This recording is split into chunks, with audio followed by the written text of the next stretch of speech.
بات یہ ہے کہ اللہ کی بندگی اور اللہ کی راہ میں جدوجہد کی راہ میں سب سے بڑی جو چیز ہمارے لیے فتنے اور آزمائش کا سبب بنتی ہے وہ غفلت ہے۔ بات یہ نہیں ہوتی کہ ہم جانتے نہیں کہ کرنا کیا ہے، بات یہ نہیں ہوتی کہ ہم کو معلوم نہیں ہوتا کہ کس بات میں اللہ تعالیٰ کی رضا ہے اور کس بات میں اس کا غضب ہے،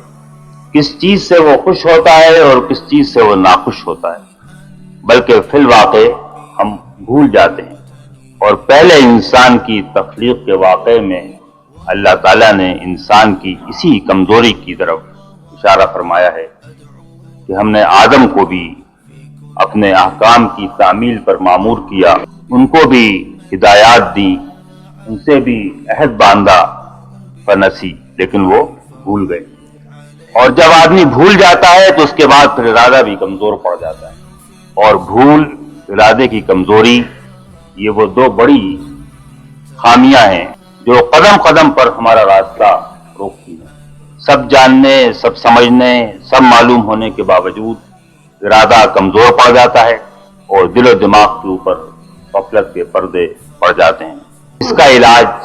اگر ہے تو صرف یہ کہ اللہ کی یاد ہر وقت دل کے اندر رہے۔